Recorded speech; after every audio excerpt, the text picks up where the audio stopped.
సాయంకాల వేళలో ఈ బైబిల్ స్టడీకి చేరి వచ్చిన మీ అందరికీ వందనాలు, స్తోత్రాలు. గత వారము నుండి ప్రత్యక్ష గుడారము అనే అంశం మీద బైబిల్ స్టడీ జరుగుతుంది.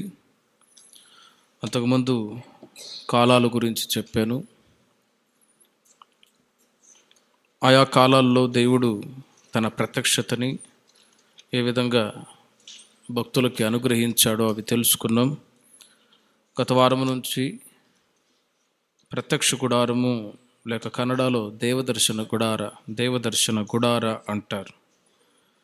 ఆ ప్రత్యక్ష గుడారాన్ని దేవుడు ఎందుకు నిర్మించాలి, ఏ ఉద్దేశంతో నిర్మించాలి, ఆయన చెప్పిన మాటలు ఏంటో అవన్నీ గత వారంలో తెలియజేశాను. మానవుని పట్ల దేవుడు ఉంచినటువంటి ఒక ఉన్నతమైన ఉద్దేశం ఏంటంటే ఆయన మన మధ్యలో నివాసం చేయాలని ఆయన కోరుకుంటూ ఉన్నాడు. అందుకే ఆదికాండం 2వ అధ్యాయం 8వ వాక్యములో ప్రతి చల్లపూట సాయంకాల వేళలో దేవుడు ఆదాము అవ్వ దగ్గరికి వచ్చి మాట్లాడుతూ ఉండేవాడు.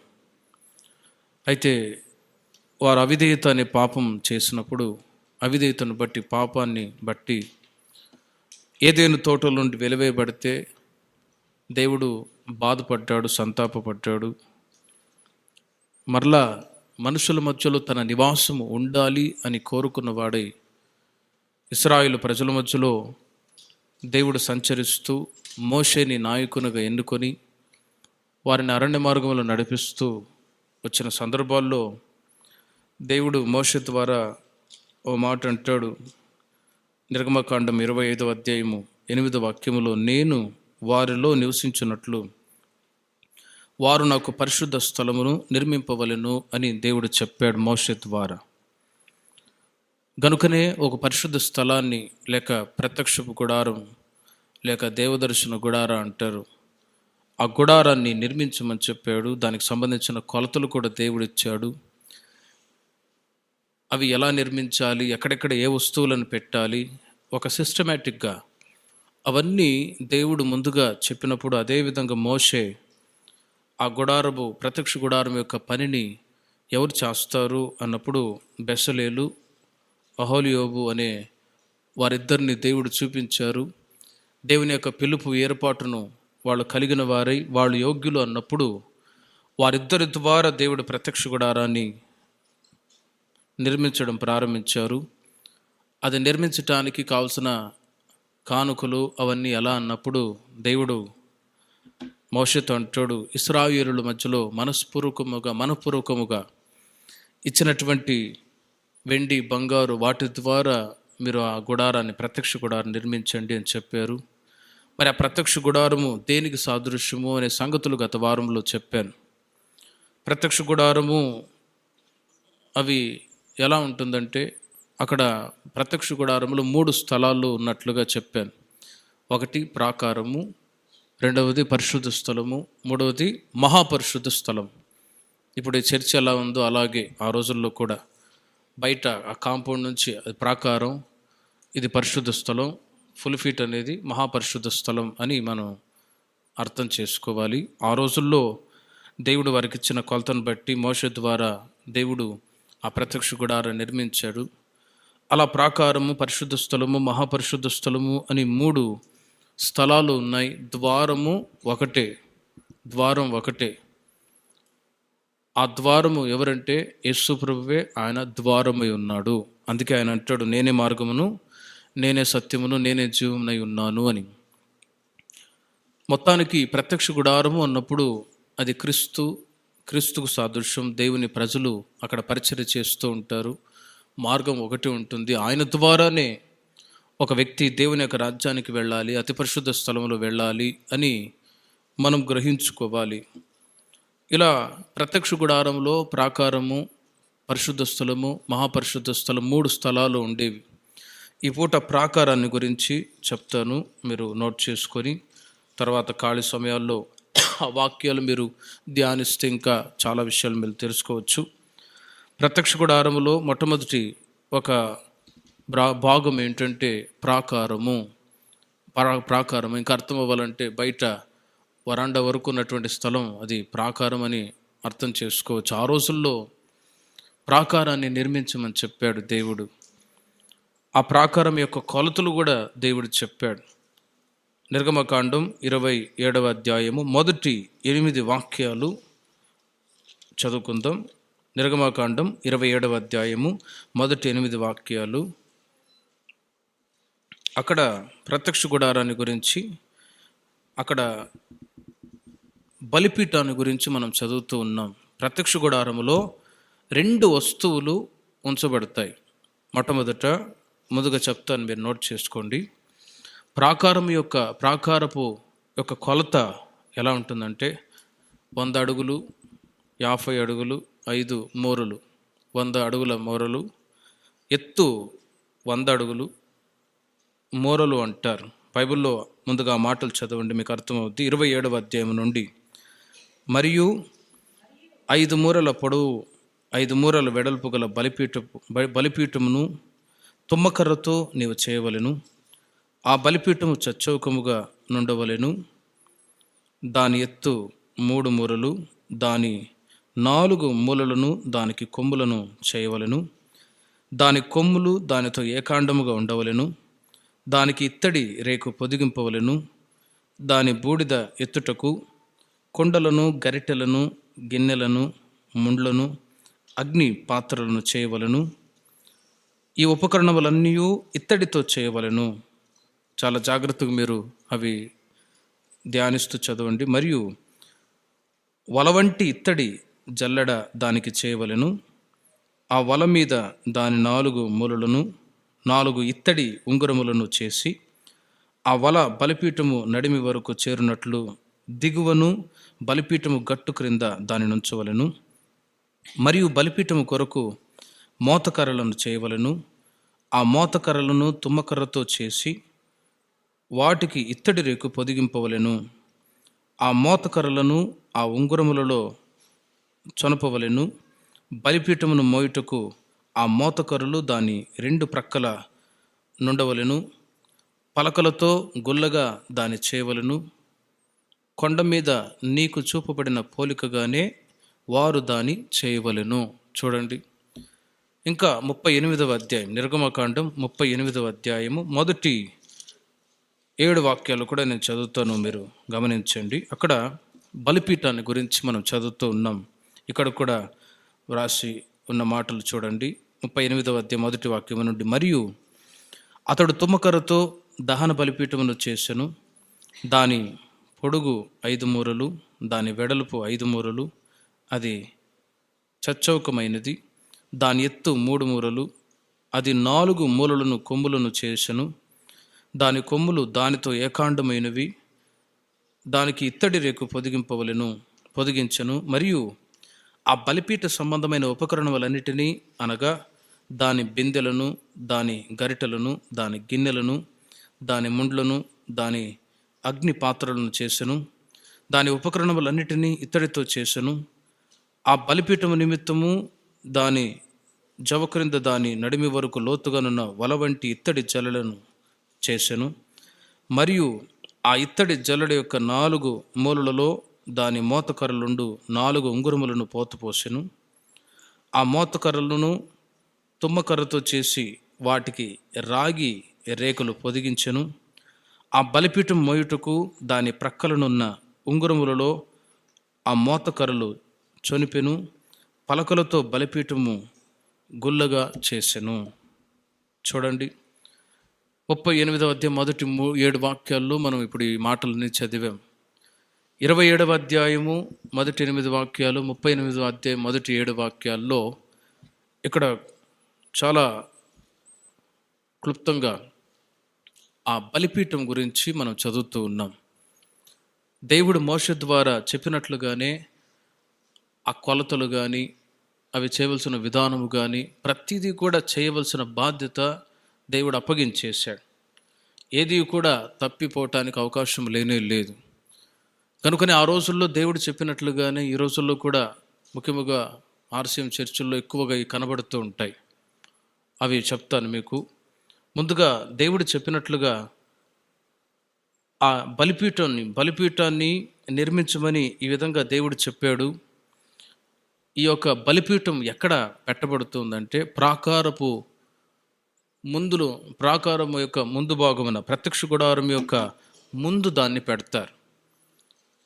ప్రాకారం యొక్క ముందు భాగాన అంటే ఇశ్రాయేలు ప్రజలు ఎవరైనా పాపం చేసినప్పుడు పాప పరిహారార్థమై బలిపశువుని తీసుకొని రమ్మని చెప్తే ఆ బలిపశువుని తీసుకొచ్చి ముక్కలుగా చేసి బలిపీఠం మీద పెడతారు.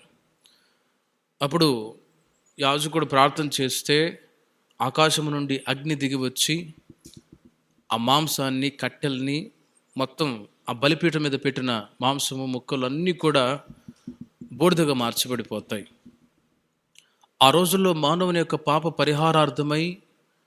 పాపం పరిహారం చేసుకోవటానికి దేవుడు చెప్పినట్లుగానే ఒక బలిపీఠాన్ని నిర్మించారు. ఆ బలిపీఠం యొక్క విధానం ఏంటి ఇప్పుడు మనం చదివాం. ఆ బలిపీఠం నిర్మించడానికి గల ముఖ్యమైన ఉద్దేశం ఏంటంటే, పాప పరిహారార్థమై ఒక వ్యక్తి, ఇశ్రాయేలు ప్రజలలో ఎవడైనా ఒకడు పాపం చేసినప్పుడు కోడెదూడనో లేక పావురాన్నో ఇంకా కొన్ని ఉన్నాయి, అవి తీసుకొని రమ్మని చెప్పినప్పుడు వాళ్ళు తీసుకొచ్చి దాన్ని వధించి కట్టెల మీద వాటిని పెట్టినప్పుడు ప్రార్థన చేయగా ఆకాశం నుండి అగ్ని దిగి వచ్చి మొత్తం దాన్ని బూడిదగా చేస్తుంది. ఆ బూడిదని తీయటానికి గరిటెలు అవన్నీ కూడా ఇక్కడ మనం చదివాం. చూడండి, దేవుడు మానవుని పట్ల ఎంతో ప్రేమ కలిగిన వాడై, శ్రద్ధ కలిగిన వాడై, మానవుడు పరిపూర్ణతలోనికి రావాలని కోరుకున్నవాడై ఇవన్నీ దేవుడు చేయమని చెప్పాడు. కనుక ప్రత్యక్ష గుడారం యొక్క ముందు భాగాన ఈ యొక్క బలిపీఠాన్ని అక్కడ ఉంచారు. మరి బలిపీఠము దేంతో చేయబడింది? తుమ్మకర్రతో చేయబడింది. తుమ్మకర్రతో, కర్రల్లో నా యొక్క స్టడీలో ఈ కర్రల గురించి ఒక సబ్జెక్ట్ ఉంది. కొన్ని పలకలు ఉంటాయి ఇంట్లో, మంచానికి వాడే పలకలు కానీ, ఆ తర్వాత ఈ రైల్వేలో కానీ నేవీలో కానీ కొన్ని పలకలు ఉంటాయి. ఈ తుమ్మకర్రను గురించి చదివితే అది చాలా స్టాండర్డ్, చాలా గట్టిగా ఉంటుంది. అది ఎన్ని సంవత్సరాలైనా కూడా పొరపాటున బలహీనం అయ్యే బలహీనత అనేది ఆ కర్రకి కలగదు. కనుకనే ప్రతిసారి దేవుడు చెప్పేటప్పుడు తుమ్మకర్ర అన్నప్పుడు మానవుని యొక్క శరీర బలహీనతలని అది చూపిస్తూ ఉంది. ఆ తుమ్మకర్రతో ప్రతిదీ నిర్మించమని దేవుడు చెప్పాడు. ఎందుకంటే అది చాలా గట్టిగా ఉంటుంది, బలంగా ఉంటుంది. ఆ తుమ్మకర్ర తీసుకోవాలి. ఆ తుమ్మకర్రని ఈ యొక్క ఇత్తడి రేగుతో పొదిగిస్తారు. ఇత్తడి రేగుతో పొదిగించి ఈ యొక్క బలిపీఠాన్ని నిర్మిస్తారు. ఎందుకు ఇత్తడి రేకు అంటే, ఇత్తడి కూడా ఎంత అగ్నిని రాజేసినా కూడా పొరపాటున అది బెండ్ అవుతుంది, కానీ పొరపాటున అది కూడా కాలిపోయే పరిస్థితి ఏమాత్రం ఉండదు ఇత్తడి. అందుకే బలిపీఠం మీద అగ్ని వచ్చినప్పుడు, అగ్ని చేత దహించబడ్డప్పుడు, కట్టెలు మాంసం దహించబడ్డ ఈ యొక్క తుమ్మకర్రతో, ఇత్తడి రేకుతో పొదిగింపబడిన ఈ తుమ్మకర్ర మాత్రం పొరపాటున ఏమీ కాలిపోదు, ఇత్తడి రేకు ఉంటుంది. కాబట్టి ఈ ఇత్తడి రేకు చేత ఆ ప్రతి పలకని పొదిగింపాలి అని దేవుడు చెప్పాడు. అదేవిధంగా మోషే చేశాడు. మరి అవన్నీ దేనికి సాదృశ్యం? ఎందుకు దేవుడు అలా చేయమని చెప్పాడు? ఇత్తడి రేకుతో పొదిగించడము అంటే, ఇత్తడి అనగా కృపకు సాదృశ్యం.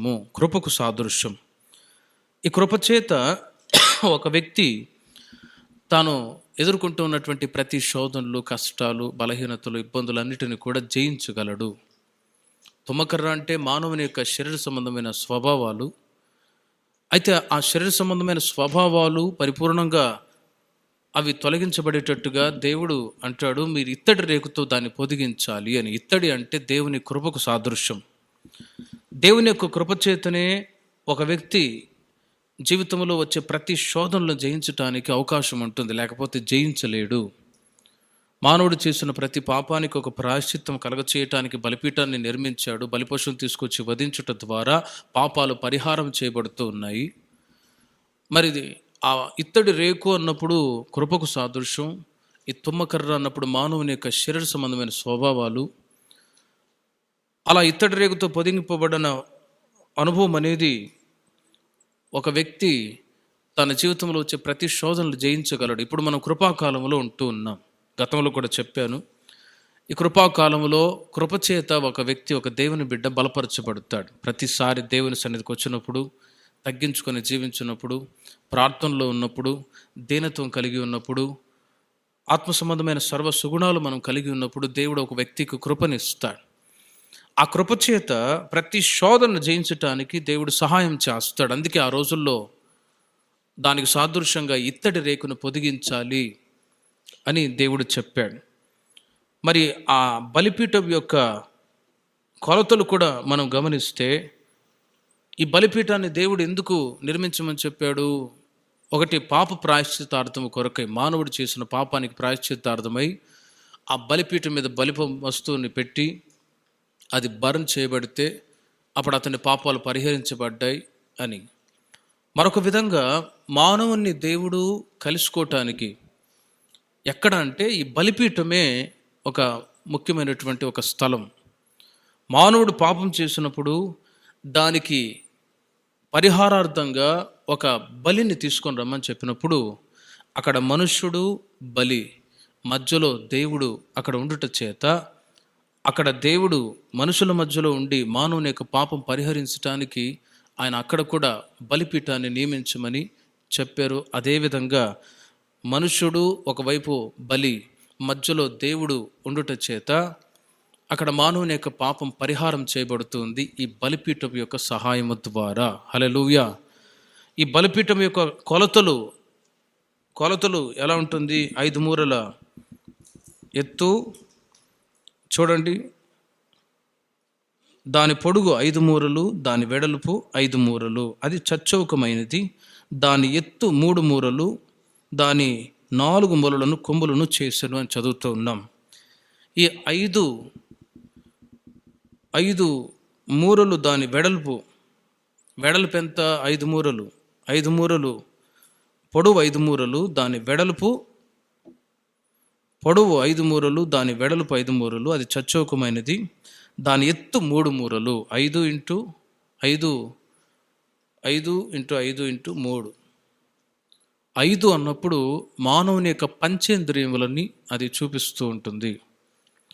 5 ఆ కొలతల్లో కూడా ప్రతిదీ ఒక అర్థం కూడా ఉంది. అందుకే దేవుడే ఆ కొలతలు ఇలా చేయమని చెప్పాడు.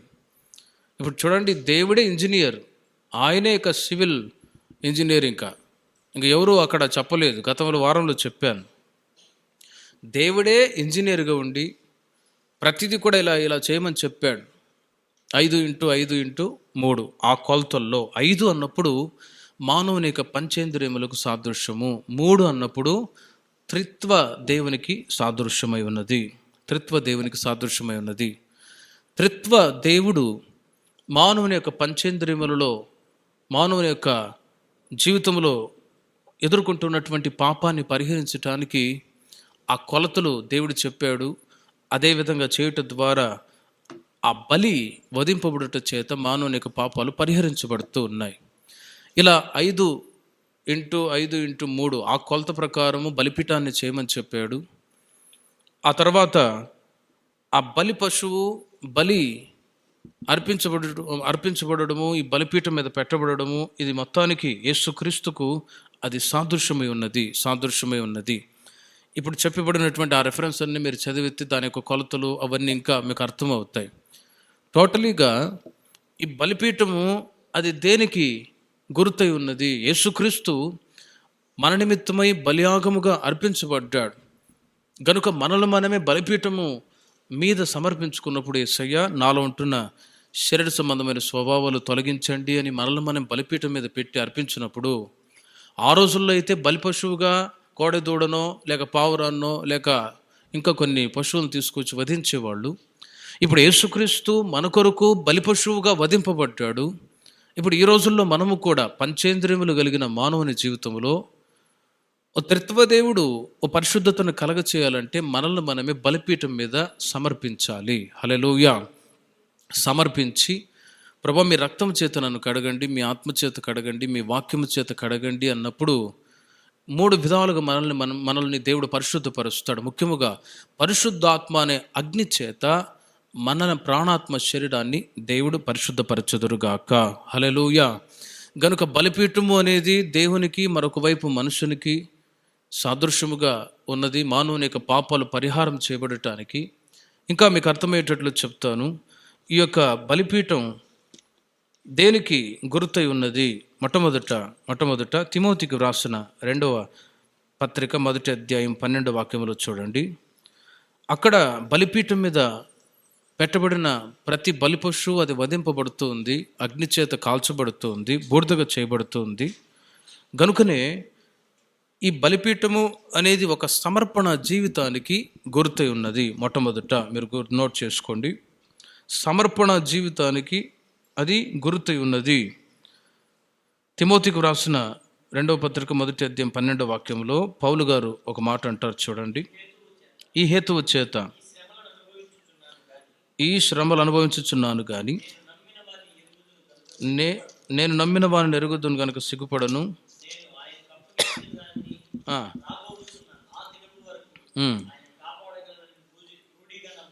చూడండి, అక్కడ పౌలు గారు ఒక మాట అంటాడు.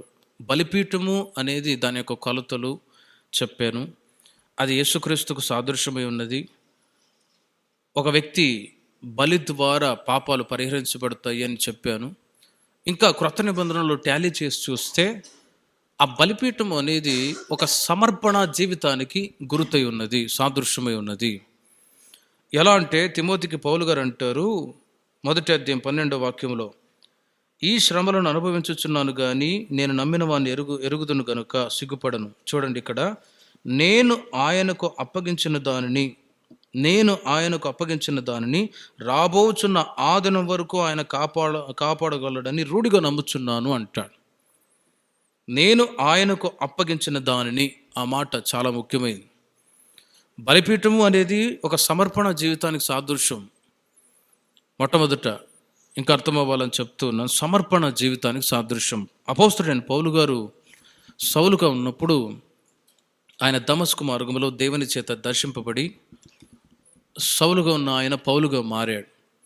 ఆయన ద్వారా అనేకులు రక్షణలోనికి వచ్చారు, సంఘాలు నిర్మించబడ్డాయి.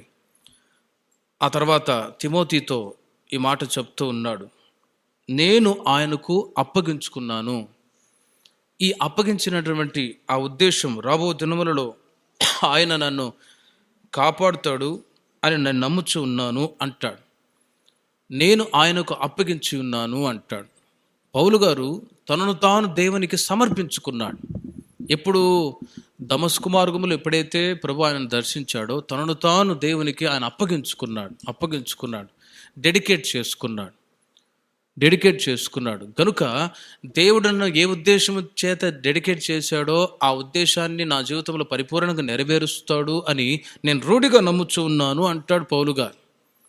చూడండి, బలిపీఠం మీద పెట్టబడినటువంటి ఏ బలి అయినా కూడా అది సమర్పించబడుతుందో, అదేవిధంగా మనము దేవునికి మనమే అప్పగించుకొనొచ్చు ఉన్నాము. దేవుడు మనల్ని ఎందుకు పిలిచాడు, ఎందుకు మనల్ని మనం అప్పగించుకున్నాము, ఆ ఉద్దేశాలు మన పట్ల దేవుడు ఏమైతే కలిగి ఉన్నాడో దానిని ఆయన రూఢిగా కొనసాగింప చేస్తాడు. ఆ దినం వరకు మనల్ని కాపాడి నడిపిస్తాడు అని నేను నమ్ముచున్నాను అంటాడు పౌలు గారు. గనుక రక్షణ పొంది బాప్తిసం తీసుకొని సంఘ సహవాసములు ఎదుగుతున్న మనము కూడా గ్రహించుకోవాల్సిన విషయం ఏంటంటే, దేవుడు మనల్ని ఎన్నిక చేసుకున్నాడు, దేవుడు మనల్ని డెడికేట్ చేసుకున్నాడు. సేవకులుగా మమ్మల్ని, విశ్వాసులుగా మిమ్మల్ని ఆ అప్పగించుకున్నటువంటి ఆ అనుభవాన్ని మనం ఎప్పుడు కూడా మర్చిపోకూడదు. దేవుడు నన్ను పిలిచాడు, దేవుడు నన్ను ఏర్పాటు చేసుకున్నాడు అనే ఆ కాలింగ్, ఆ ఒక ఆలోచన ఎప్పుడూ ఒక దేవుని బిడ్డ కలిగి ఉండాలి. ఇప్పుడు నేను మిమ్మల్ని పిలవలేదు, నన్ను మీరు పిలవలేదు, దేవుడు మనల్ని పిలిచాడు, అందరిని పేరు పెట్టి పిలిచాడు, మీరు రండి నా యొద్దకు రండి అని. పిలిచిన దేవుడు ఏర్పాటు చేసుకున్నాడు, దేవుడు మనల్ని డెడికేట్ చేశాడు. ఆ సంగతి పౌలు గారు సాక్షాత్తు చెప్తాడు, నేను ఆయనకు అప్పగించిన దానిని అంటాడు. దేవుని కొరకు తనను తాను సమర్పించుకున్నాడు, అప్పగించుకున్నాడు. ఆ అప్పగించుకున్నటువంటి ఆయన నా జీవితంలో ఉంచిన ఉద్దేశాలు ఏంటో అవి నెరవేరుస్తాడు అని నేను నమ్ముచున్నాను అంటాడు. ఈ రోజుల్లో మనము కూడా దేవుడు మనల్ని ఎందుచేత ఏర్పరచుకున్నాడు, ఎందుచేత పిలిచాడు, ఎందుచేత దేవుని పిల్లలుగా మనం ఉన్నాము, ఆ అనుభవాన్ని ఎప్పుడు కూడా మనం తలంచుకోవాలి. ఎంతోమందికి రక్షణ లేదు, ఎంతోమంది చీకట్లో ఉన్నారు, పాపములో ఉన్నారు, దేవుడు అంటే నమ్మని పరిస్థితుల్లో ఎంతోమంది దేవుని సన్నిధికి రాని పరిస్థితుల్లో ఉన్నారు. కానీ దేవుడు మనల్ని ఆయన తన యొద్దకు చేర్చుకున్నాడు. ఎందుకంటే మనము ఆయనకు అప్పగించుకున్నాం కాబట్టి. హల్లెలూయా. అప్పగించుకున్నాం కాబట్టి ఇప్పుడు మనం దేవునికి అప్పగించుకున్న అనుభవం అనేది కడవరకు నిలిచి ఉండాలి. కొన్నిసార్లు దేవునికి అప్పగించుకున్నప్పుడు మనుషుల ద్వారా దేవుని నుండి దూరం అయిపోయే వాళ్ళు కూడా ఉంటారు. కానీ సౌలుగా ఉన్న ఆయన పౌలుగా మారి దేవునికి తనను తాను ఏ విధంగా అప్పగించుకొని దానిని అంతవరకు నన్ను కాపాడుతాడు అని నేను రూఢిగా నమ్ముచున్నాను అంటాడో, అదేవిధంగా మన జీవితంలో దేవుడు ఉంచినటువంటి ఉద్దేశం ఏంటో అది మన జీవితాల్లో ఈ రోజులు నెరవేరుస్తూ ఉన్నాడు. ఆయన రాకడ వరకు ఇలాగే దేవుడు మనల్ని కొనసాగింప చేయునుగాక. హల్లెలూయా. ఆ పిలుపును ఏర్పాటును ఎప్పుడు జ్ఞాపకం చేసుకుంటూనే ఉండాలి. ప్రభు, నీవు నన్ను పిలిచిన పిలుపు కొరకు స్తోత్రం, నీవు నన్ను సంఘ సహవాసంలో నడిపిస్తున్నావు అని ఆయనకు అప్పగించుకొని జీవించే అనుభవం చాలా ముఖ్యము. గనుక ఆ సమర్పణ జీవితానికి ఈ బలిపీఠం సాదృశ్యమై ఉన్నది. రెండవదిగా కొరింథీయులకు రాసిన 2వ పత్రిక 13వ అధ్యాయము 4వ వాక్యంలో చూడండి. ఆ బలిపీఠము తుమ్మకరతో చేయబడింది.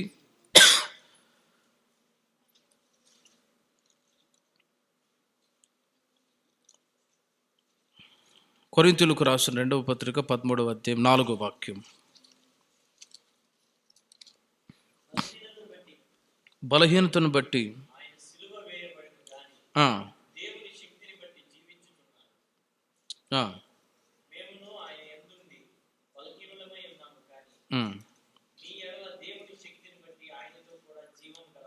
చూడండి. రెండవదిగా బలిపీఠము మొట్టమొదట సమర్పణకు సాదృశ్యం. రెండవది బలిపీఠము దేని చేత చేయబడిందంటే అది కర్రతో చేయబడింది అని చెప్పాను. కర్రతో చేయబడింది. ఈ కర్రతో చేయబడిన అనుభవం అనేది యేసుక్రీస్తు లోకములో ఉన్నప్పుడు కర్ర అన్నప్పుడు అది బలహీనమైనది.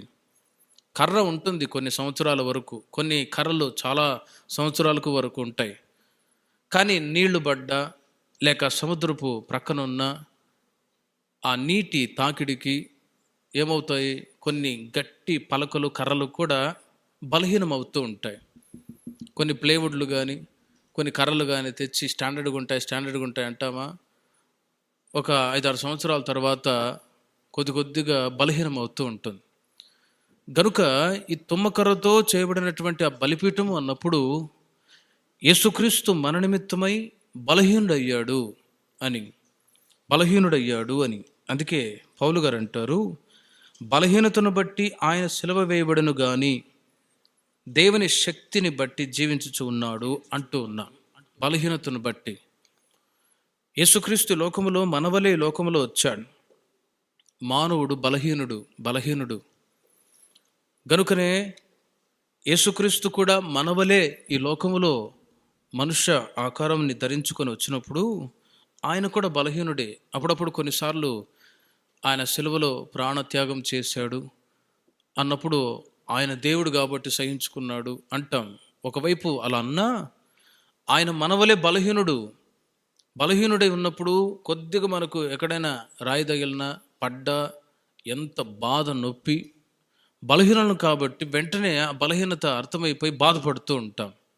ఇప్పుడు యేసుక్రీస్తు కూడా మన నిమిత్తమై ఆయన బలహీనుడయ్యాడు. బలహీనతను బట్టి ఆయన సిలువ వేయబడను కానీ దేవుని శక్తిని బట్టి జీవించుచు ఉన్నాడు అంటాడు. శారీరకంగా ప్రతి ఒక్క వ్యక్తి మానవుడు ఒక బలహీనుడే. కానీ యేసుక్రీస్తు కూడా బలహీనుడై ఉన్నా దేవుని శక్తి చేత ఆయన జీవించుచు ఉన్నాడు. ఎవరి శక్తి చేత? దేవుని శక్తి చేత. దేవుడు ఆయన పంపించాడు. ఇప్పుడు మనము కూడా ఈరోజు వరకు బలహీనులుగా ఉన్నా దేవుడు మనల్ని బలపరుస్తూ ఉన్నాడు, ఆరోగ్యం ఇస్తున్నాడు, కాపాడుతున్నాడు. అంటే దేవుని శక్తిని బట్టి మనం కూడా జీవించుచు ఉన్నాము. హల్లెలూయా. లేకపోతే బలహీనతలు, కష్టాలు, ఇబ్బందులు, సమస్యలు వచ్చినప్పుడు లోకంలో ఎంతోమంది మరణానికి గురైపోయేవాళ్ళు ఈ రోజుల్లో లేకపోలేదు. యేసుక్రీస్తు కూడా శరీరధారిగా ఉన్నప్పుడు బలహీనతను బట్టి ఆయన సిలువ వేయబడ్డాడు.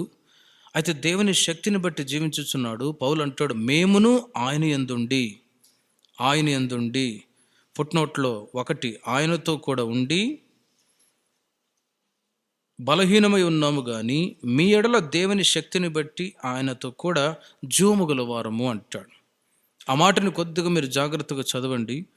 బలహీనులమై ఉన్నాము కానీ మీ ఎడల దేవుని శక్తిని బట్టి ఆయనతో కూడా జూముగల వారమై ఉన్నాము అంటాడు. ఒక దేవుని బిడ్డ బలహీనుడై ఉన్నా కూడా దేవుని శక్తి చేత, అంటే రక్షణ భాగ్యము ద్వారా, పరిశుద్ధాత్మ అభిషేకము ద్వారా ఒక వ్యక్తి బలపరచబడుతూ ఉంటాడు. అందుకే ఎఫెసీ పత్రికలో కూడా ఈ మంటి ఘటములో దేవుడు తన మహిమైశ్వర్యాన్ని పంపించి ఉన్నాడు అంటారు. మనిషి బలహీనుడే, కానీ దేవుని శక్తి చేత బలపరచబడతాడు. దేవుని శక్తి చేత, దేవుని ఆత్మనే ఒక దేవుని బిడ్డని శక్తిమంతులుగా చేస్తుంది. గనుక ఎఫెసీ పత్రికలో ఇంకొక మాట ఉంది, ఏమని? తుదకు మీరు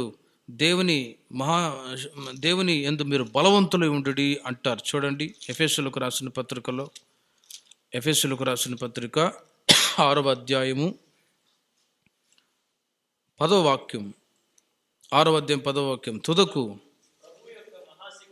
ప్రభు యొక్క మహాశక్తిని బట్టి ఆయన యందు బలవంతులై ఉండుడి అంటాడు. ఇప్పుడు మనం బలవంతులం అంటే భౌతికంగా చెప్పట్లేదు, పెద్దగా లావుగా ఎత్తుగా బాడీ బిడ్డలు రాకుంటారు, రోయుడు బలవంతుడు అంట. అది కాదు బలహీనత. శారీరకంగా ఎంత అన్నం తిని, లేక బిర్యానీ తిని, మటన్ చికెన్ తిని దున్నపోతులాగున్నా ఒక్కసారిగా హార్ట్ అటాక్ వచ్చి అంత దున్నపోతులు అంటాడో కూడా పడిపోవాల్సిందే. ఎంత బాడీ బిల్డర్ అయి ఉన్నా కూడా ఒక్క చిన్న బలహీనత వస్తే చాలు కుప్పకూలిపోతాడు. ఆ బలాన్ని గురించి చెప్పట్లేదు, ఆత్మీయంగా చెప్తున్నాడు పౌలు గారు సంఘానికి.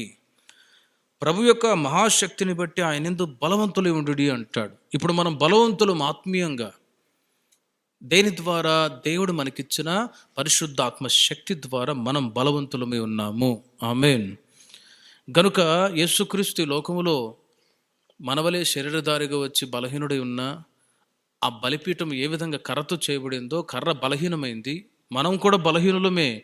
కానీ దేవుని శక్తి చేత దేవుడు బలపరుస్తూ ఉన్నాడు. కొన్నిసార్లు బలహీనమవుతూ ఉన్నాం, అయినా దేవుడు తన ఆత్మచేత బలపరుస్తూ ఉన్నాడు. ఎలాగంటే ఇంకా మీకు అర్థమయ్యేటట్లు చెప్తాను.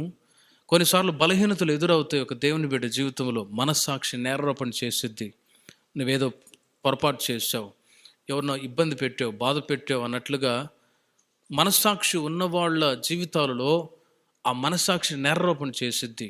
ఇంకా అర్థమవ్వాలంటే యేసు ప్రభుతోనే ఉన్నారు. ఎవరు? పేతురు. ముమ్మారు అబద్ధం ఆడాడు. అప్పుడు మనస్సాక్షి నేరారోపణ చేసింది, యేసయ్యకు విరోధంగా నువ్వు ముమ్మారు అబద్ధం ఆడావు కదా అన్నప్పుడు అతను ఆ మనస్సాక్షి బలహీనమైపోయింది. అతను ఎప్పుడైతే అబద్ధం ఆడాడో బలహీనుడైపోయాడు. ఇక వెంటనే ప్రభువా నేను చేసింది పొరపాటు అన్నప్పుడు ఆ బలహీనతను ఎప్పుడైతే సరిచేసుకున్నాడో దేవుని ఆత్మ చేత బలవంతుడయ్యాడు. మరొక వైపు ఇస్కరియోతు యూదా కూడా 30 వెండి నాణ్యాలకు యేసుప్రభుని అప్పగించాడు. అప్పుడు ఆయన కూడా బలహీనుడైపోయాడు. అయ్యో, నా యేసయ్యని అప్పగించానే, నా బోధకుని అప్పగించానే అని. కానీ బలహీనుడై ఉన్నప్పుడు అతను ఆత్మచేత బలపరుచుకోలేదు, కానీ సరిచేసుకోలేదు. కానీ అతను ఇంకా మనసాక్షిని నేరారోపణ చేస్తూ ఉంటే నేను చేసిందే కరెక్ట్ అనుకున్నాడా? సాతాను గడు చెప్పాడు, ఇదిగో ఊరేసుకొని చచ్చిపో అని. కనుక అతడు బలహీనుడైనప్పుడు ఇంకా తనను బలహీనపరుచుకొని దేవుని ఆత్మకి మనస్సాక్షి సరిచేసుకొని అనుభవానికి చోటు ఇవ్వనందువలన మరణానికి గురైపోయాడు. పేతురైతే దేవుని ఆత్మ చేత తాను సరిచేసుకొని బలపరచబడ్డాడు. గనుక ప్రేమిన వారలారా, దేవుని ప్రజలుగా మనము కూడా బలిపీఠం ఏ విధంగా కర్రతో చేయబడిందో మనం బలహీనం. కానీ ఆయా సందర్భాల్లో ప్రార్థనకు వచ్చుట ద్వారా, దేవుని వాక్యాలు చదువుట ద్వారా, పరిశుద్ధాత్మ శక్తి చేత నింపబడి ప్రభువులో ఆనందించుట చేత మన ఆత్మలని దేవుడు బలపరచుదురుగాక. మూడవదిగా ఆ బలిపీఠం అది హాలో అంటారు. హలిగಗಳಿಂದ టొళ్ళాగి అని కన్నడలో ఒక మాట ఉంది. 27వ అధ్యాయం, నిర్గమకాండం 27వ అధ్యాయం చివరి వాక్యం 8వ వాక్యాన్ని చూడండి ఒకసారి. నిర్గమకాండం 27వ అధ్యాయం 8వ వాక్యంలో, పలకలతో గుల్లగా దాని చేయవలెను. హాలో, ఎంటీ స్పేస్ అన్నమాట. హాలో, పలకలతో గుల్లగా దాని చేయవలెను అని వ్రాయబడి ఉన్నది. 7వ వాక్యం నుండి చూడండి, మీకు అర్థమవుద్ది. ఆ మోతకర్రలను ఆ ఉంగరములలో జొనపవలెను, బలిపీఠమును మోయుటకు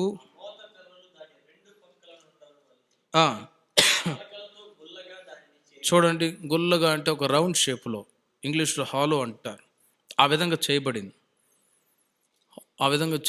హాలో, డొల్లగా, గుల్లగా, లేక రౌండ్ షేప్లో చేయబడుతుంది. లోపల బయట గుల్లగా కనబడుతూ ఉంటుంది. అంటే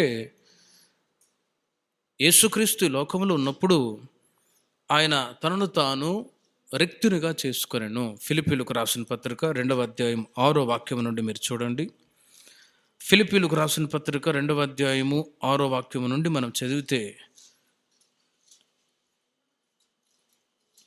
ఆ బలిపీఠం యొక్క కొమ్ములు అవి గుల్లగా చేయబడినది అనటానికి ఒక గుర్తు, సాదృశ్యం ఏంటి అని చూస్తూ ఉన్నాం. ఆయన దేవుని స్వరూపం కలిగిన వాడై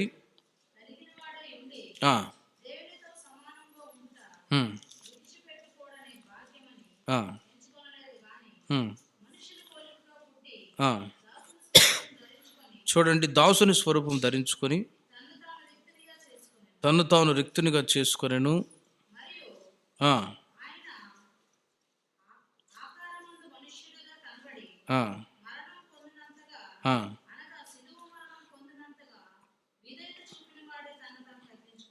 చూడండి, 6 నుండి 8 వాక్యాల వరకు మనం చదివితే, అది గుల్లగా ఏ విధంగా చేయబడిందో, కర్ర సహాయం ద్వారా, తుమ్మకర్రతో అవి గుల్లగా చేయబడినవి అనటానికి సాదృశ్యం ఏంటంటే, యేసుక్రీస్తు లోకంలో ఉన్నప్పుడు ఆయన తనను తాను రిక్తునిగా చేసుకొనెను.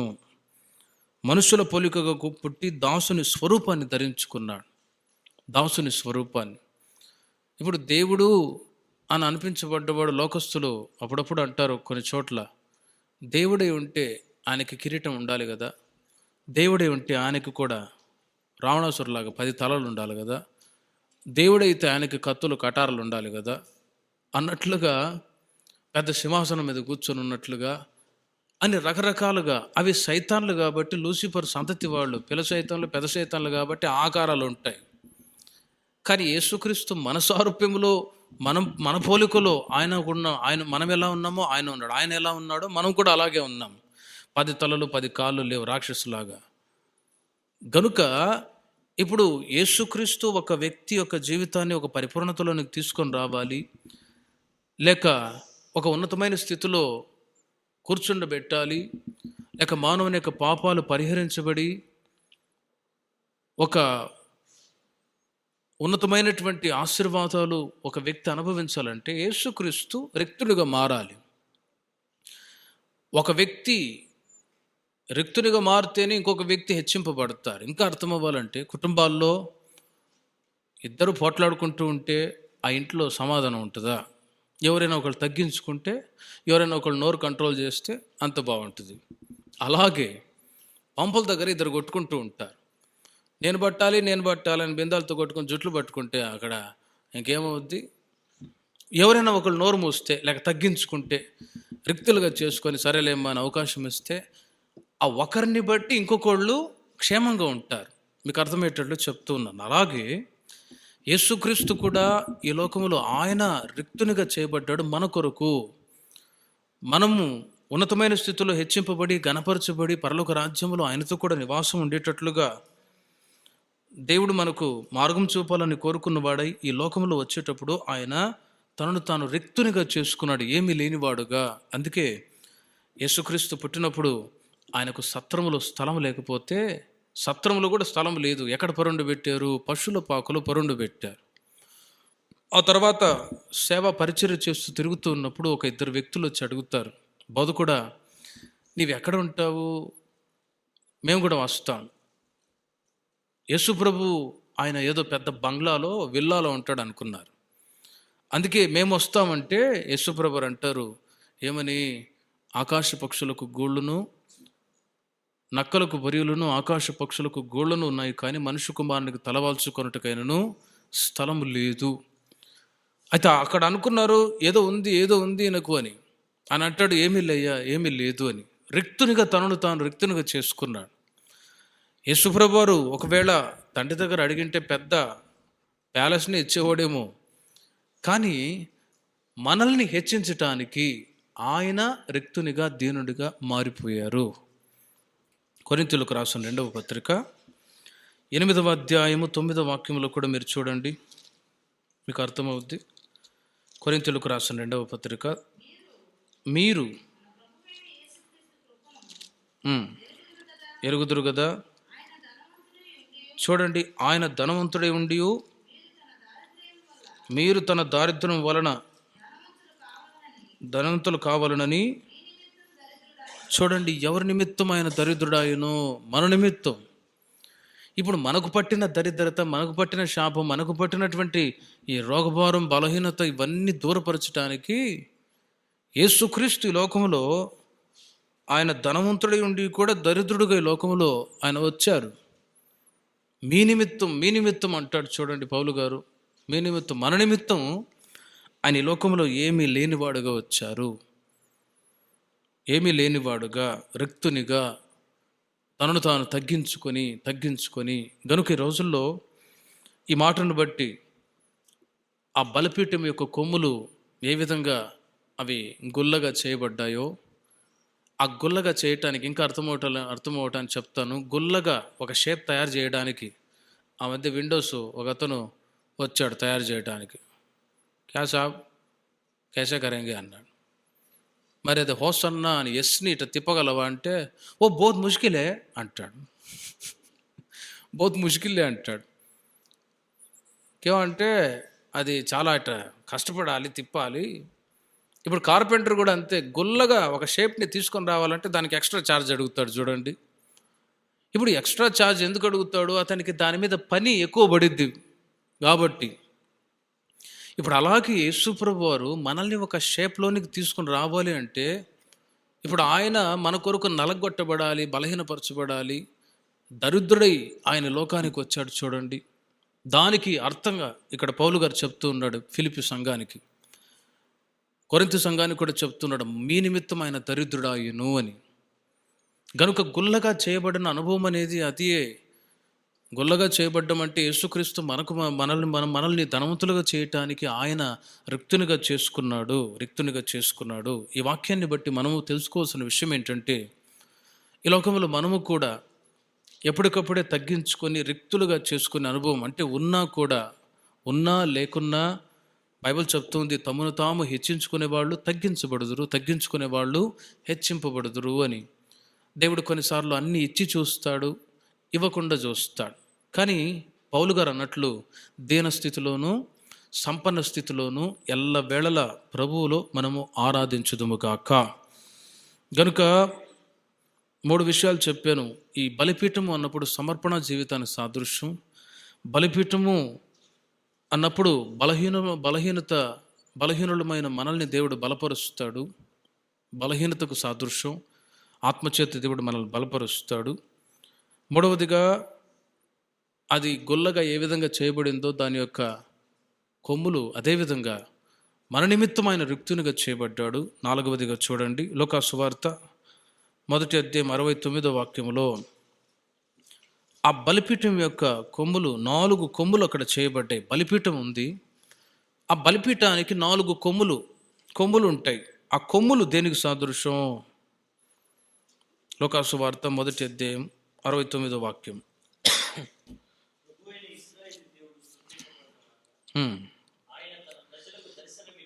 ఆయన తన ప్రజలకు దర్శనమిచ్చి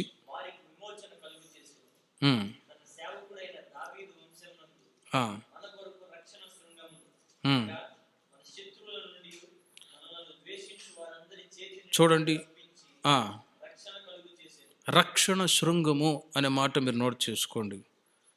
రక్షణ శృంగము. ఆ బలిపీఠానికి 4 కొమ్ములు ఉంటాయి. ఆ 4 కొమ్ములు దేనికి సాదృశ్యం అంటే 4 దిక్కుల నుండి 4 దిక్కుల్లో ఉంటున్నటువంటి ప్రజలకు దేవుడిచ్చినటువంటి రక్షణకు సాదృశ్యం. 4 దిక్కుల్లో ఉంటున్న ప్రజలకు రక్షణ అవసరం. ఎన్ని దిక్కులు ఉన్నాయి? 5 దిక్కులు ఉన్నాయా? 5 దిక్కులు కాదు, 4 దిక్కులు. ఉత్తర, దక్షిణ, పూర్వ, పశ్చిమ. ఈ 4 దిక్కుల్లో ప్రజలు ఉన్నారు. ఆ 4 దిక్కుల్లో ఉంటున్నటువంటి ప్రజలకు యేసుక్రీస్తు ద్వారానే రక్షణ కలుగుతుంది తప్ప మరి ఎవరి ద్వారా కూడా రక్షణ కలగదు. కనుక ఆ కొమ్ములు అలా దేవుడు నిర్మించమని చెప్పాడు ముందుగా. దానికి అర్థం ఏంటంటే 4 దిక్కుల నుంచి వచ్చే ప్రజలకు రక్షణ అవసరము, కనుక 4 కొమ్ములను కూడా నువ్వు ఏర్పాటు చెయ్యి ఆ బలిపీఠానికి అని చెప్పాడు. కనుక ఇప్పుడు మనకు కూడా 4 దిక్కుల్లో ఒక దిక్కుల్లో ఉన్నాం. ఆ దిక్కుల్లో ఉంటున్న మనకు దేవుడు రక్షణనిచ్చాడు. అందుకు దేవునికి మహిమ కలుగును గాక.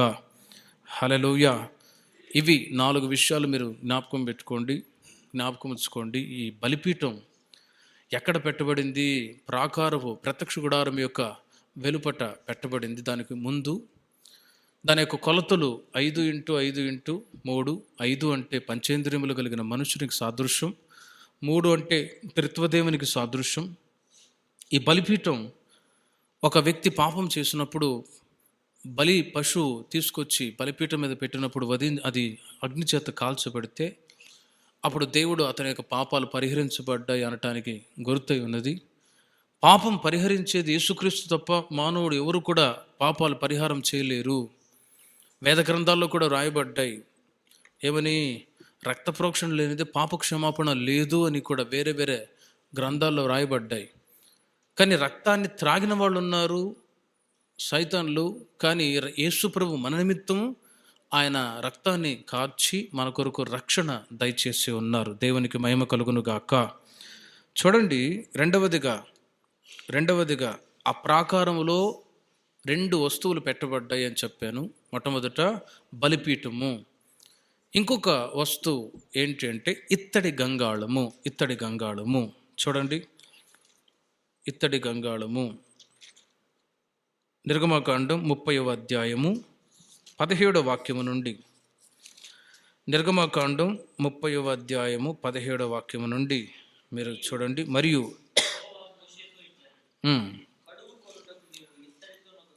కడుగు కొనుటకు నీవు ఇత్తడితో దానికి ఒక గంగాళమును ఇత్తడి పీఠమును చేసి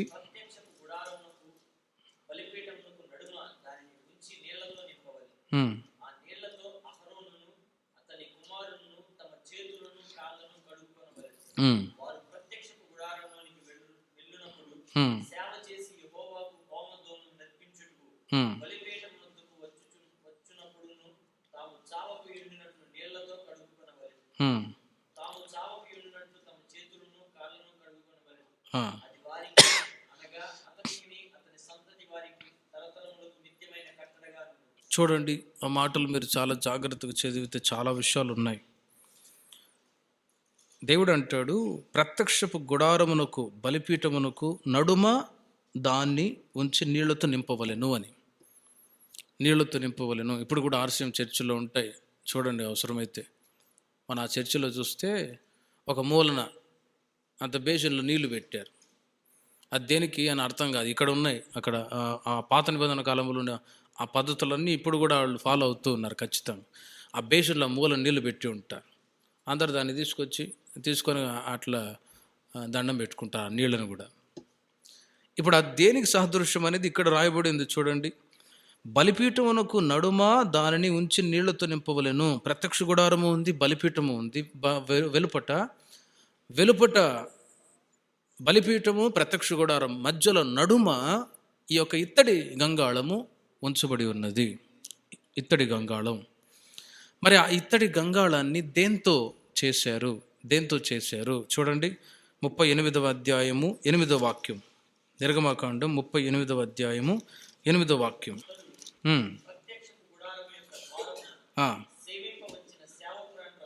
సేవింపవచ్చిన సేవకురాండ్ర అద్దములతో. హ్మ్. చూడండి, ఇప్పుడు ఆ ఇత్తడి గంగాళాన్ని దేంతో వాళ్ళు తయారు చేశారు అంటే, ప్రత్యక్ష గుడారములో కొంతమంది స్త్రీలు వాళ్ళు వచ్చేవాళ్ళు. ఇస్రాయేలు ప్రజలు వాళ్ళు తమను తాము చూసుకోవటానికి అద్దం పెట్టుకునేవాళ్ళు. ఇప్పుడు కూడా అందుకే కొందరు అద్దం పెట్టుకుంటారు. ఒక ఆమె కానుక దీయంపై అద్దం వచ్చింది బ్యాగులో నుంచి. ఏంటక్క అద్దం పెట్టుకొని వచ్చావంటే, ఏం చేస్తాలే నాయన అంటది. బ్యాగులో జీడిపప్పులు, ఆ తర్వాత పిస్తా పప్పులు ఉంటాయి.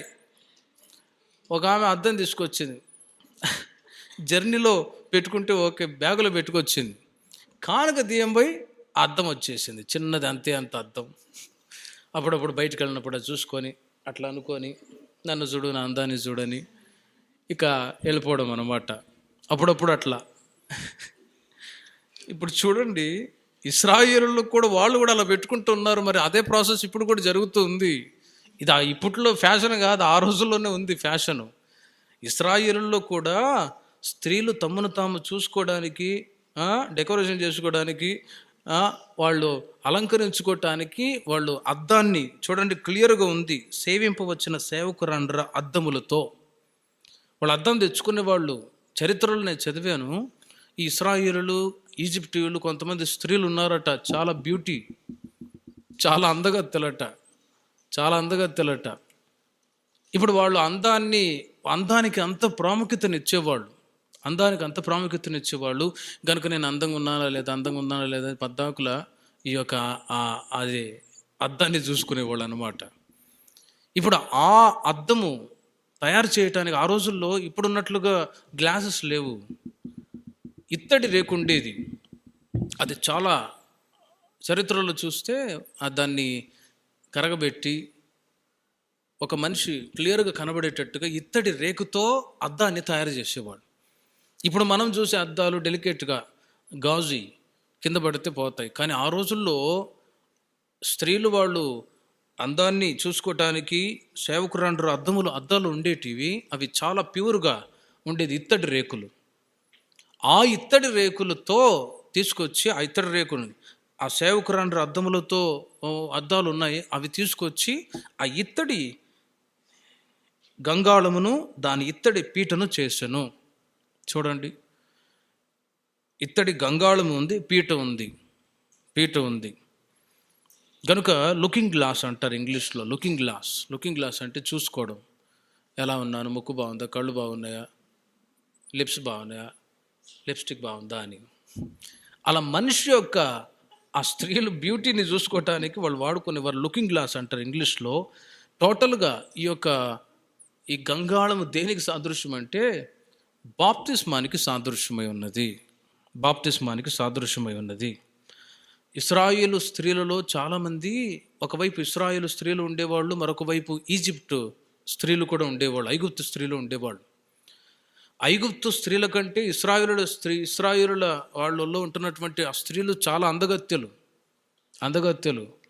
ఇప్పుడు ఇజ్రాయెల్లో చూసినప్పుడు కూడా ఈజిప్ట్లో ఉండే వాళ్ళు లేడీస్ ఒక విధంగా ఉన్నారు, అక్కడ ఒక విధంగా ఉన్నారు. అంటే అంత బ్యూటీ. ఇప్పుడు బ్యూటీ రావడానికి ఆర్టిఫిషియల్గా ఆ బూడిద ఈ బూడిద తీసుకొని ఎంత తీసుకున్నా ఇంకా అట్లా కడిగిన వెంటనే ఇక రియల్ ముఖం కనబడిద్ది, అంతే, నల్ల ముఖం. ఎంత రుద్దినా ఏం చేసినా. అయితే అక్కడ ఇజ్రాయెల్ దేశాల్లో చూసినప్పుడు ఇజ్రాయేలులు చాలా వాళ్ళు అందగత్తెలు. అందాన్ని గురించి డిస్కస్ చేస్తున్నాం కాబట్టి చెప్పాను. వాళ్ళు చూసుకొని అద్దములతో దాన్ని తయారు చేశారు. అంటే ఇప్పుడు భౌతికంగా అందమున్న, బైబిల్ చెప్తుంది అందం మోసకరం, సౌందర్యం వ్యర్థము అని. ఎంత అందమున్నా, ఎంత డెకరేషన్ చేసుకున్నా, ఒకరోజు మట్టికి పెట్టబడితే ఇంకేముంది, అయిపోయా. ఇశ్రాయేలు ప్రజలు ఐగుప్తు స్త్రీలని కంపేర్ చేసుకొని మేము వాళ్ళకంటే బ్యూటీగా ఉండాలన్నట్లుగా వాళ్ళ అద్దములను వాడుతూ ఉండేవాళ్ళు. ఇప్పుడు మనము, బైబిల్ చెప్తుంది మన నీతి అంతే కూడా మురికి గుడ్డ లాంటిది అని. మనం భౌతికంగా ఎలా ఉన్నా కూడా దేవుడు కోరుకునే ఒక అందం ఏంటంటే స్పిరిచువల్ బ్యూటీని దేవుడు కోరుకుంటూ ఉన్నాడు. హల్లెలూయా.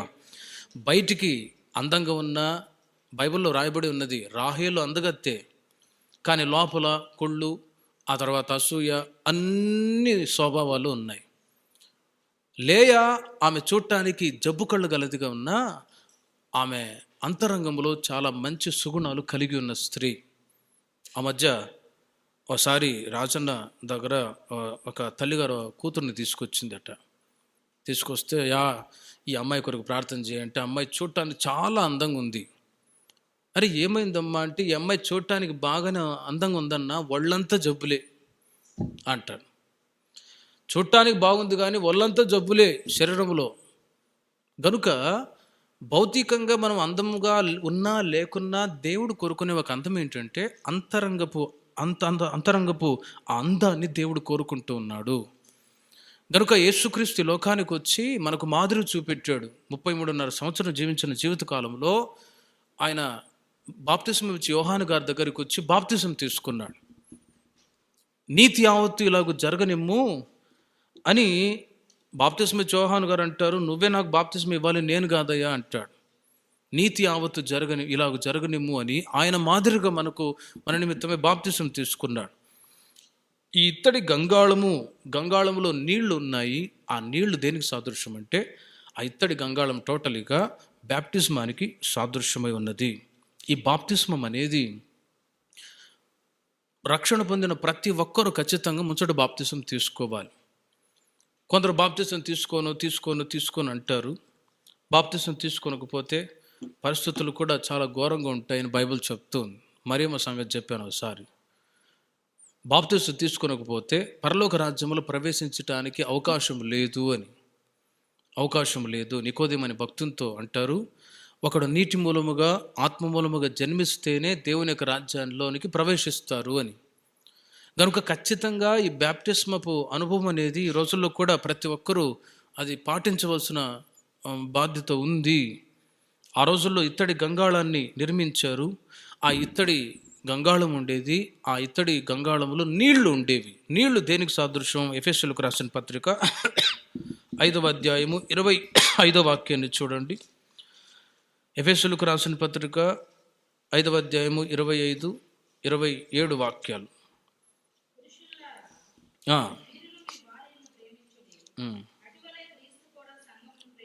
అటువలే క్రీస్తు కూడా సంఘమును ప్రేమించి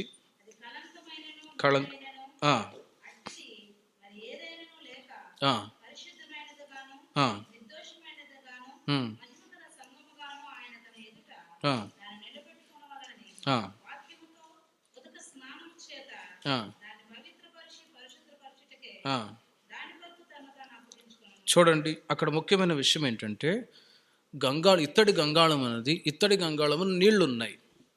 ఆ నీళ్లు దేనికి సాదృశ్యం అంటే, మొట్టమొదట దేవుని వాక్యానికి సాదృశ్యమై ఉన్నది. అందుకే పౌలు గారు అంటారు, వాక్యముతో ఉదక స్నానము చేత దాన్ని పవిత్రపరిచి పరిశుద్ధపరచుటకై దాని కొరకు తాను అప్పగించుకొనెను. దేని కొరకు? సంఘం కొరకు. మన కొరకు మనం ఎలా ఉండాలని, మచ్చ డాగు ముడతలేని మరి ఏదైనా లేక పరిశుద్ధమైనదిగాను నిర్దోషమైన మహిమగల సంఘముగా ఉండాలని దేవుడు కోరుకున్నవాడై వాక్యముతో ఉదక స్నానము చేత దాన్ని పవిత్రపరచి, ఇప్పుడు దేవుడు మనల్ని ఏ విధము చేత పరిశుద్ధపరుస్తూ ఉన్నాడంటే వాక్యము ద్వారా. ఆ రోజుల్లో ఇత్తడి గంగాళములో నీళ్లు ఉన్నాయి. నీళ్లు వాక్యానికి సాదృశ్యం.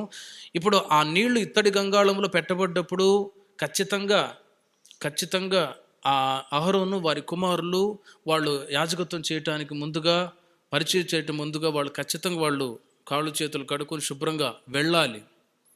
అది ఒక కట్టడ, దాన్ని ఖచ్చితంగా ఫాలో అవ్వాలి. శుద్ధీకరించుకొని వాళ్ళు వెళ్ళాలి. అందుకే ముస్లిమ్స్ కూడా చూడండి, ముందుగా వాళ్ళు ప్రతిదీ కూడా శుద్ధీకరించుకుంటారు. వాళ్ళ సంగతి మనకెందుకులే, సెంటు కూడా కొట్టుకుంటారు కంపుండి. అయితే ఈ నీళ్లు ముఖ్యంగా శుద్ధీకరణ కడుక్కొని, ఇప్పుడు దేవుడు మన అంతరంగాన్ని, ఆత్మని ఎందుకు కడుగుతున్నాడంటే, ఏ విధంగా ఆయన శుద్ధి చేస్తున్నాడంటే వాక్యము ద్వారా. కనుక ప్రతిసారి దేవుని సన్నిధికి మనం ఎందుకు వస్తున్నామంటే, వాక్యాలు వినడం ఒకటి, ఆ వాక్యానుసారంగా జీవించినప్పుడే ఆ వాక్యం మన జీవితాలలో ఒక శుద్ధీకరణ కలగజేస్తుంది. అంటే ఇంకా మనలో ఏ బలహీనతలున్నా, విడిచిపెట్టవలసిన స్వభావాలు ఉంటే అవి విడిచిపెట్టేటట్లుగా వాక్యము ద్వారా దేవుడు ఏం చేస్తాడు? సరిచేస్తాడు. వింటే విశ్వాసం కలుగుతుంది. ఆ విన్న వాక్యాలు మనల్ని కంపేర్ చేసుకోవాలి, ఈ విధంగా ఉన్నానా లేదా అని ఎవరికి వాళ్ళు కంపేర్ చేసుకొని ఇంకా మన బలహీనతలన్నీ సరిచేసుకుంటూ ఉన్నప్పుడు వాక్యము చేత దేవుడు మనల్ని ఏం చేస్తాడు? కళంకము లేని, ముడత లేని సంఘముగా దేవుడు మనల్ని ఆయన రాకడకై సిద్ధపరచుదురుగాక. హల్లెలూయా.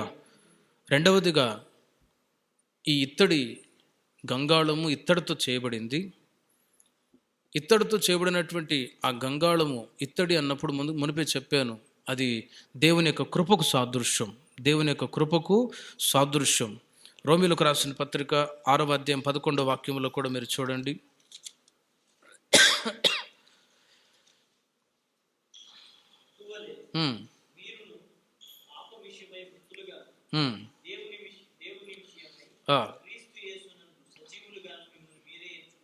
చూడండి, పాపం విషయమై మృతులుగాను, దేవుని విషయమై క్రీస్తు యేసునందు సజీవులుగాను.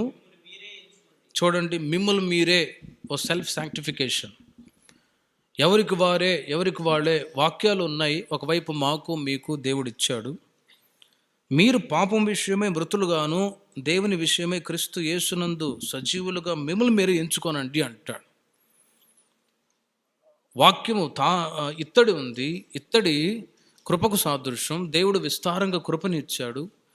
ఆ కృప చేత ప్రతిరోజు మనల్ని మనమే సరిచేసుకుంటూ, మనల్ని మనమే బలపరుచుకుంటూ కొనసాగుతూ ఉన్నాము. అహరోను వారి కుమారులు ప్రతిరోజు ఏ విధంగా వాళ్ళు చేతులు కాళ్ళు కడుక్కొని వాళ్ళు పరిచర్య చేస్తూ వచ్చారో, ఈ రోజుల్లో మనము కూడా వాక్యము చేత శుద్ధీకరించుకోవడం ఒకటి, వాక్యము చేత శుద్ధీకరించుకోవడం ఒకటి. రెండవది, ఇత్తడి రేకు అన్నప్పుడు కృపకు సాదృశ్యం. ఆ కృప చేత దేవుడు మనల్ని నూతనపరుస్తూ ఉన్నాడు. ఏ విధంగా అంటే, పాపం విషయమే మృతులుగాను ఒక వ్యక్తి మారుమనసు పొందినప్పుడు, బాప్తిసం పొందినప్పుడు ఇక వెంటనే ఇక పాపానికి ఇక చోటు ఉండదు అని చెప్పలేము. అప్పుడప్పుడు కొందరు అందుకే బాప్తిసం పొందిన వాళ్ళు కూడా తాగుతూ ఉంటారు, చెడు అలవాట్లకు బానిసలు అవుతూ ఉంటారు, బలహీనులు అయిపోతూ ఉంటారు. అయితే క్రీస్తు కొరకు పరిపూర్ణంగా చచ్చే అనుభవంలో ఉండరు. నేను చచ్చిపోయాను, దేవుని కొరకు బ్రతుకుతున్నాను అంటారా? మరలా అదే అలవాట్లు, వ్యసనాలకి గురైపోతూ ఉంటారు. గనుక అలాంటి పరిస్థితుల్లో అప్ అండ్ డౌన్లో ఒక వ్యక్తి, ఒక దేవుని బిడ్డ కొనసాగుతూ ఉన్నప్పుడు ఏ విధంగా ఆ ఇత్తడి రేగుతో పొదిగింపబడిందో కృపచేత దేవుడు మనల్ని సరిచేస్తూ ఉంటాడు. ఎప్పుడు దేవుని సన్నిధిలో వచ్చి వాక్యం చేత శుద్ధీకరించుకోవటానికి ప్రార్థనలు మనం దేవుని సన్నిధిలో దేవునికి అవకాశం ఇచ్చినప్పుడు, ప్రభు పలాని బలహీనతలు వచ్చాయి, ఇబ్బందులు వచ్చాయా, నేను బలహీన అయిపోయాను, నన్ను మరలా లేవనెత్తండి, బలపరచండి అంటే, ఈ కృపాకాలము కనుక ఇత్తడి రేకు కృపకు సాదృశ్యమై ఉన్నట్లుగా కృపచేత దేవుడు ఏం చేస్తాడంటే, పాపం విషయమై పరిపూర్ణంగా మృతులయ్యేటట్లు కాకుండా ఏం చేస్తాడు? క్రీస్తు నిమిత్తమై, క్రీస్తు విషయమై జీవించేటట్లుగా ఆ కృపచేత దేవుడు మనల్ని మరలా నూతన పరుస్తాడు. అందుకే ఇర్మియా గ్రంథంలో ఒక మాట ఉంది, ఏమిటంటే, నీతిమంతుడు 7 సార్లు పడినా తిరిగి లేవకుందురా అంటాడు. ఒక వ్యక్తి, ఒక దేవుని బిడ్డ కొన్నిసార్లు బలహీనతలు పడిపోయి, చెడలబాట్లకు పడిపోయి ఉన్నప్పుడు ఆ స్థితిని జ్ఞాపకం చేసుకొని, ప్రభువా గతంలో పడిపోయాను, కానీ నేను మరలా పాపానికి చోటివ్వను అని కన్ఫెస్ చేసుకొని ఉన్నప్పుడు పడిపోయిన వ్యక్తి మరలా కృపచేత బలపరచబడతాడు, జీవించే వ్యక్తిగా ఉంటాడు. లేకపోతే ఆ వ్యక్తి ఒక రోజున పాపపు జీతం మరణము కాబట్టి మరణానికి గురైపోతాడు. కొందరు అప్పుడప్పుడు చూస్తూ ఉంటాం లోకంలో, వాళ్ళు ఎన్నిసార్లు బుద్ధి చెప్పినా, భార్య బుద్ధి చెప్పినా, ఇరుగు పొరుగు వాళ్ళ బుద్ధి చెప్పినా పాపంలో నడుస్తూ ఉంటారు, జీవిస్తూ ఉంటారు, చివరికి మరణానికి గురైపోతారు. అయితే ఇప్పుడు మనల్ని దేవుడు సరిచేయటానికి ఈ కృపాకాలంలో ఆ కృపాసనం మీదకు వచ్చినప్పుడల్లా దేవుడు కృప చేత మన యొక్క బలహీనతలన్నీ ఆయన సరిచేస్తూ ఉన్నాడు, వాక్యము చేత సరిచేస్తూ ఉన్నాడు. మనము క్రీస్తు విషయమే జీవించేటట్లుగా దేవుడు మనల్ని ప్రార్థనలో ఉన్నప్పుడు పరిశుద్ధాత్మ చేత సరిచేస్తూ ఉన్నాడు. సరిచేయబడిన పరిస్థితుల్లో ఒకవేళ ఉంటే ఏమవుతాయి? పాపపు జీతం మరణం కాబట్టి రోజులు గడిచే కొలది కన్ఫెస్ చేసుకొని ఒప్పుకొనకపోతే ఏమవుతాయి? కనికరం కాదు కానీ ఉగ్రత వస్తుంది అని బైబిల్ చెప్తుంది. ఒకసారి దేవుడు ఛాన్స్ ఇస్తాడు, రెండోసార్లు ఛాన్స్ ఇస్తాడు, మూడోసారి ఛాన్స్ ఇస్తాడు.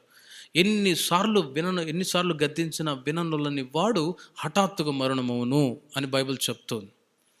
అలా ఒక దేవుని బిడ్డ కాకుండా నిమిత్తమే దేవుడు ఏం చేశాడు? ఆ ఇత్తడి రేకుని పొదిగింపచేసి ఇత్తడి రేకుతో చేయమని చెప్పాడు. ఒక వ్యక్తి కృపచేత బలపరచబడాలి. పాత నిబంధన కాలంలో ఇంకా మీకు అర్థం అవ్వాలని చెప్తాను. ఒక వ్యక్తి పాపం చేస్తే, ఇద్దరు వ్యక్తులు ఉన్నారు, పోట్లాట జరిగింది. పోట్లాట జరిగినప్పుడు ఒకడేం చేశాడు? చంపేశాడు. బైబిల్లో రాయబడిన మాట ఏంటంటే, పంటికి పళ్ళు కంటికి కన్ను. అంటే ఏ ఒక వ్యక్తి అయితే చంపుతాడో ఎదుటి వ్యక్తి, వాళ్ళకి సంబంధించిన వ్యక్తి ఏమైనా చంపొచ్చు. ఒక వ్యక్తి కన్నుగుడ్డు పొడిచాడు అనుకో, ఆ వ్యక్తి కూడా ఈ వ్యక్తి యొక్క కన్నుగుడ్డు పొడవాలి. రివర్సుగా చేయి నరికాడు అనుకో, వాడు కూడా వీడు చేయి నరకాల. అలా ఉండేది. అప్పుడు ఏం జరిగేదంటే, ఒక వ్యక్తి ఒకరిని చంపేశాడు అనుకో, చంపిన తర్వాత ఆశ్రయపురాలు అనేవి ఉండేవి. ఆశ్రయపురాలు రాబోయే రోజుల్లో చెప్తాను దేవుని చిత్తం అయితే. ఆ ఆశ్రయపురాలు ఉండేవి. అక్కడికి వెళ్ళి దాక్కునేవాడు. ఇశ్రాయేలు ప్రజలలో ఎవరైనా ఒక వ్యక్తి హత్య చేసినప్పుడు అతడు కాపాడబడ్డానికి, అతడు సురక్షితంగా ఉండటానికి ఒక ఆశ్రయపురాలు అనేవి ఉండేవి. 6 ఆశ్రయపురాలు ఉన్నాయి. అక్కడికి వెళ్ళి ఉండిపోయేవాడు. అక్కడికి ఒక వ్యక్తి వచ్చాడనుకో ఇశ్రాయేలులో, ఇప్పుడు ఆ వ్యక్తిని మళ్ళా ఆ వ్యక్తి చంపడానికి అవకాశం లేదు. ఎందుకంటే ఆశ్రయపురానికి వచ్చాడు కాబట్టి ఆ వ్యక్తిని నువ్వు చంపకూడదురా అంటాడు. అలా ఆశ్రయపురాలు ఆ రోజుల్లో ఉండేవి. మరొక వ్యక్తిని చంపినా, అతడు పాపం చేసినా, అతడు మరణం కాకుండా తప్పించబడటానికి ఆశ్రయపురాలు ఉండేవి. గనుక ఒక వ్యక్తి అతడు హత్య చేసిన ఆశ్రయపురాల్లో దాక్కున్నప్పుడు ఆ వ్యక్తికి మరలా కీడు కలిగేది కాదు. ఇప్పుడు అదే విధంగా దేవుడు కూడా కృపాకాలంలో ఒక దేవుని బిడ్డ అతడు పరిపూర్ణతలోనికి రావటానికి ఒకసారి అవకాశం ఇస్తాడు, రెండోసారి అవకాశం ఇస్తాడు. ఆ ఒక్కసారి బలహీనపడి సరిచేసుకొని నూతనపరుచుకుంటే ఓకే. కానీ మరలా పాపంలో మానవుడు జీవించినప్పుడు దానికి తగిన శిక్ష ఏంటంటే అది మరణము. అందుకే పౌలు అంటాడు, మీరు పాపం విషయమై మృతులుగాను, దేవుని విషయమై క్రీస్తు యేసునందు సజీవులుగాను మిమ్మల్ని మీరు ఎంచుకోనండి అంటాడు. కనుక ఇత్తడి రేకు ఆ విధంగా దానికి సాదృశ్యమై ఉన్నది. ఇత్తడి రేకు వాక్యానికి, రెండవదిగా క్రీస్తు విషయమై మనం జీవించటానికి సాదృశ్యమై ఉన్నది. మూడవదిగా ప్రతిరోజు వారు కాళ్ళు చేతులని నీళ్లతో శుద్ధి చేసుకుంటూ ఉండేవాడు. ప్రతిరోజు దేవుని వాక్యపు వెలుగులో మన యొక్క క్రియలను, మన యొక్క క్యారెక్టర్స్ని, గుణాలని ఎప్పటికప్పుడే శుద్ధి చేసుకోవడానికి అది సాదృశ్యమై ఉన్నది. ప్రతిరోజు మనం చేతులు కాళ్ళని శుభ్రం చేసుకుంటాం. లేకపోతే ఏమవుద్ది? మురికి చేతులతో అన్నం తిన్నాం అనుకో, ఇక వెంటనే ఆ మురికి చేతితో అన్నం తిన్నాం అనుకో, ఒకవేళ బ్యాక్టీరియాస్ అన్నీ శరీరంలోనికి వెళ్ళిపోయి, ఒకవేళ బలహీనమైపోయి శరీరంలో పురుగులు చేరాయి అనుకో, ఇక ఏమవుద్దాయి? డాక్టర్ గారు వచ్చి కోస్తాడు, పురుగులు కనపడతాయి. ఇక డాక్టర్ గారు చెప్పేవారు, పురుగులు, ఆ బియ్యంలో ఉన్న పురుగులు చూడండి అలా వస్తాయట. ఆయన చెప్పబాకు, అన్నం కూడా తినబుద్ధి కాదంట. శుభ్రత లేనప్పుడు ఒకవేళ శరీరంలో బ్యాక్టీరియాస్ కానీ రకరకాల అవి చొరబడ్డప్పుడు మనిషి బలహీనుడవుతాడు, చచ్చిపోతాడు. కనుకనే ప్రతిరోజు చేతులని, కాళ్ళని, శరీరాన్ని శుభ్రం చేసుకుంటాడు. అదేవిధంగా శరీరానికి, చేతుల కాళ్ళకు శుభ్రత ఎంత అవసరమో అదేవిధంగా చేసుకోవాలి. యాకోబు తన పత్రికలో రాస్తారు చూడండి. యాకోబు రాసిన పత్రిక 1వ అధ్యాయము 23వ వాక్యం. ఎవడైనను వాక్యము వినువాడై ఉండి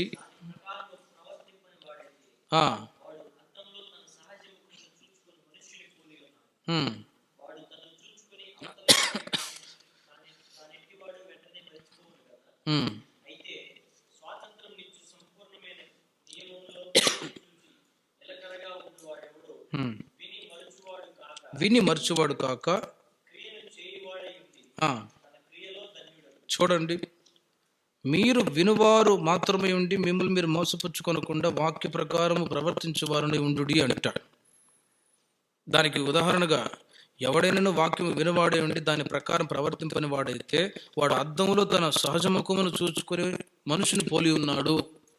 ఉదయాన్నే అద్దంలో ముఖాన్ని చూసుకుంటాం, అబ్బా బాగున్నానులే అని చెప్పి మరలా వెళ్ళిన తర్వాత ఎలా ఉన్నో అర్థం కాదు. మరలా సాయంత్రం వచ్చిన తర్వాత కనబడింది జిడ్డు ముఖం, ఆ తర్వాత ఎంటికలని పంకట్టింగ్ లాగా లేచినాయని, ముసుగుపోయిందని, ఇలా రకరకాల మరలా కనబడింది. ఇప్పుడు అద్దములో సహజ ముఖాన్ని చూసుకొని మరలా వెళ్ళిపోయి ఏ విధంగా మన ముఖం ఇలా ఉందని మర్చిపోతామో అలా మరువని వారి ఉండకూడి అంటాడు. మీరు వినివారు మాత్రమే ఉండకుండా విని ఆ విధంగా పాటించు వారే ఉండాలి అంటాడు. మనం ఏ విధంగా శుద్ధీకరించుకుంటామో ప్రతిరోజు వాక్యం విన్నప్పుడల్లా మన వ్యక్తిగత జీవితంలో, అయ్యా నన్ను మీ వలె మార్చండి అయ్యా, నన్ను శుద్ధీకరించండి అయ్యా అని ప్రార్థించినప్పుడు నిశ్చయముగా వాక్యము చేత దేవుడు మనల్ని శుద్ధీకరించుదురుగాక. హల్లెలూయా. అహరోను వారి కుమారులు రెగ్యులర్గా ప్రతిసారి వాళ్ళు అలా శుద్ధీకరిస్తూ ఉండేవాళ్ళు నీళ్ల ద్వారా. ఈ అనుభవం అనేది ప్రత్యక్ష గుడారంలో గంగాళము ద్వారా వాళ్ళు శుద్ధీకరించుకోవడం అనేది రెగ్యులర్గా జరుగుతూ ఉండేది, అంతే, చనిపోయేంత వరకు, ప్రభు రాకడ వరకు. ఇప్పుడు అదేవిధంగా మనము కూడా బాప్తిసం పొందినప్పుడు మనం కన్నుమూసేంత వరకు, ప్రభు రాకడ వరకు ఆ అనుభవాన్ని కాచుకుంటూ ఉండాలి. రెగ్యులర్గా వాళ్ళు ఏ విధంగా శుద్ధీకరిస్తూ వచ్చారో అదేవిధంగా మనము కూడా ప్రభుని నాకు ఇచ్చిన ఈ బాప్తిస్మపు అనుభవాన్ని బట్టి స్తోత్రం అని చెప్పాలి. కొందరు బర్త్డే నాది బర్త్డే అంటాం సహజంగా. ఓ రియల్ నిజమైన బర్త్డే ఏదంటే మనం ఎప్పుడైతే ముచ్చట బాప్తిసం తీసుకున్నామో అదియే నిజమైన బర్త్డే డేట్. మరి మీ బర్త్డే ఎప్పుడో తెలియదు, గుర్తుంది. అలాగే ప్రతిసారి పలానా సంవత్సరాన్ని బాప్తిసం పొందాను, దేవుడు ఎంతవరకు నన్ను నడిపించాడు అని ఆ అనుభవాన్ని మనం జీవితకాలం అంతా కాచుకోవడమే. అది రెగ్యులర్గా వాళ్ళు కడుక్కునే అనుభవం, వాళ్ళు శుద్ధీకరించుకుని కాళ్ళు చేతులను శుద్ధీకరించుకున్నట్లుగా జీవితకాలం అంతా ఆ సత్యానికి మనం నడవాలి. గలతీయులకు రాసిన పత్రిక 3వ అధ్యాయం 27వ వాక్యంలో చూడండి, చివరికి ఒక మాట చెప్పి ముగిస్తాను. ఈ బాప్తిసం అనేది దేనికి గుర్తు? గలాతీ సంఘానికి పౌలు గారు రాస్తారు 3:27, క్రీస్తు లోనికి బాప్తిసం పొందిన మీరు క్రీస్తును ధరించుకొని ఉన్నారు. చూడండి, ఎందుకు మనం బాప్తిసం తీసుకుంటున్నామంటే పాత వస్త్రములను తీసివేసి క్రొత్త వస్త్రములను ధరించుకునేటట్లు, పాపపు ఒప్పుకోలు చేసి ప్రభువాయిక మీదట పాపానికి, లోకానికి, సాతానుకు చచ్చాను, మీ కొరకు నేను బ్రతుకుతూ ఉన్నాను, మీ యొక్క సారూప్యములో నేను ధరించుకుంటూ ఉన్నాను అనటానికి సాదృశ్యంగా ముంచట బాప్తిసం తీసుకుంటారు. ఆ సత్యం తెలియక బాప్తిసం ఎందుకు తీసుకున్నావురా అంటే ఒకడు అంటాడు, వచ్చే నెల పెళ్లి పెట్టుకున్నారన్నావు అందుకే బాప్తిసం. ఇంకొక ముసలిది, అయ్యా మునగమన్నారు మా కొడుకు అందుకే మునుగుతున్నాను అంటాడు.